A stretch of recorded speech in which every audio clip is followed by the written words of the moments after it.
ones you will give them. Can give them a copy.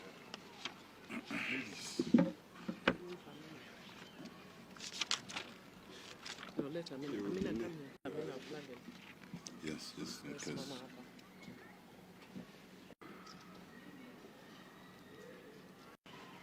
there's some meetings.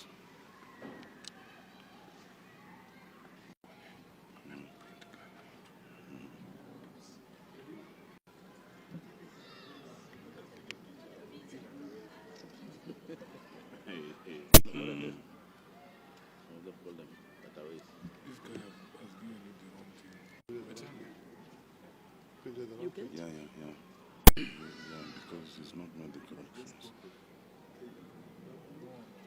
So you just print, just give me the phone. That's all right. That's what you're saying. I'm not there too. Yeah, we get on there. That's what you're saying. Do you want to print this? Is it okay? So you think the first one. The second. You're ready? Just 1 minute, please. Send it to my WhatsApp. This is an extra. You see, I think you have two. You sent two in one. So I corrected. Okay. I think so. Okay. No one is responding. Okay. This is a statement by the Azimio bipartisan dialogue team, comprising myself as chair, co-chair Otiende Amolo, Senator Ledama Olekina, Senator Edwin Sifuna, Senator Eno Kwambua, Honorable Millie Odhiambo, Honorable David Kosing, Honorable Amina Mnyazi. We, the team put together to spearhead dialogue on behalf of the Azimio la Umoja One Kenya Coalition, have had various meetings, including this morning, to prepare for the onset of the talks. We individually and collectively thank our principals and colleagues in the coalition for the great honor bestowed upon us, and assure the coalition and our supporters and the general public that we will do our very best to ensure we achieve the set goals. We reiterate the commitment by the coalition and this team to an honest, open and genuine dialogue that will result in meaningful change in the lives of the people of Kenya. We will give every effort to find answers to the four main issues as framed by the coalition, namely a reduction in the cost of unga, electricity and fuel, forensic audit of the IBC servers, bipartisan reconstitution of the IBC, and respect for democracy and party discipline. We reiterate our readiness and commitment to the process, but decry the delay exhibited by our Kenya Kwanza counterparts. We note the delay in naming the 7 members of the team, and up to now, note that they have not named the co-chair, leaving us at a loss as to whom to engage. As a further demonstration of our commitment, we hereby announce as follows. 1, we have prepared a draft framework of engagement to guide the process and await to engage on the same with our counterparts. 2, we have appointed the following as assisting counsel.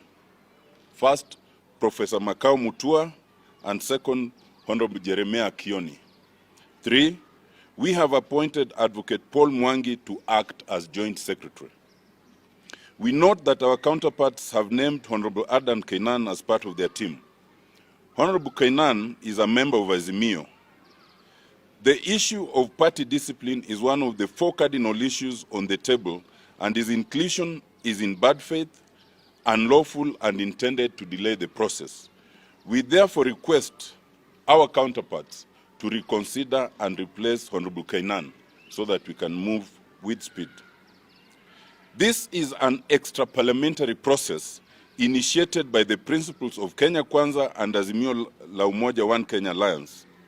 We urge our counterparts to accept the text and spirit of the Constitution of public participation, consultation, and inclusivity in such processes, signed by the team of the Azimio bipartisan dialogue team. And the statement will be shared to you and with you. If there's any question, we can take.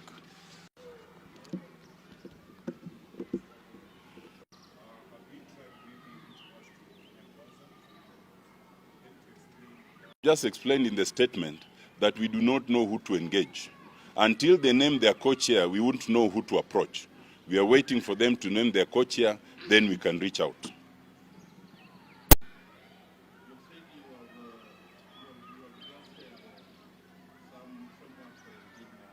Share it with you. In such talks, whenever you have such talks, there are talks about talks. That draft framework of engagement, we have prepared it so that when we meet the other team, they will also be expected to have prepared their draft. Then we find a way of merging it. So it's not a public document. It's a document for engagement when they're ready. Any other question?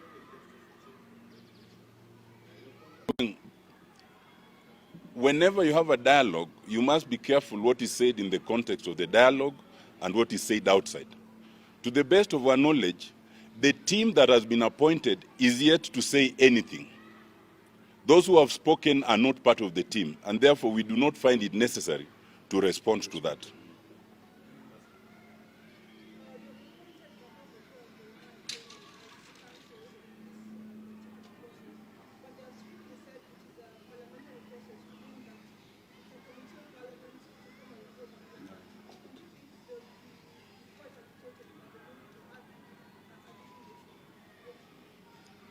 If you look at our statement, the ultimate paragraph, we have indicated that this is an extra-parliamentary process.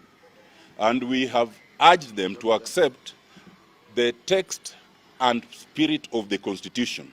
Our Constitution requires that any engagement that affects the public, whether it results in administrative, legislative, or constitutional changes, you must involve the public, there must be public consultation, and therefore there is no way you can have any process that is strictly parliamentary. It can end up in Parliament ultimately, but it cannot be strictly parliamentary. In any event, we have just said that the process was initiated by our principles. Our own principle is not in Parliament. So to say it's a strictly parliamentary process is defeatist, because it would suggest that it was initiated inside of Parliament, and yet it wasn't. Yes.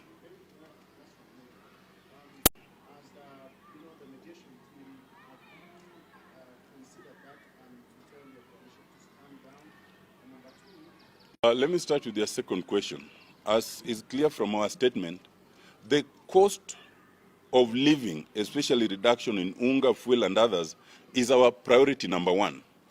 We expect to raise it as the very first issue in our talks. We have never said that the talks will not start until. We have said it should be lowered immediately. We expect that when we start the engagement, that will be topic number one. Your first question was in terms of our engagement. Any political party must explain to its membership what it's doing. We had called for mass protest and it was going on. That was stood down. It is for us and the leadership of the party to engage and explain to its members that the reasons why we stood down the mass protest is the following, and the process that is going on is the following. We expect it to take about this kind of time, and if we succeed, fine. If we don't, what is the alternative? So these ones are not a continuation of the mass protest. These are consultations. That's why they are town halls and kamukunjis. They are not protests as we were doing before. So when we start engaging with our counterparts, we expect to make them understand that even for them, it is okay for them to keep engaging with their electorate and their followers and explain their position. I think that's enough. Thank you very much. Have a... Oh yes, this is mine. Thank you. They'll be much appreciated.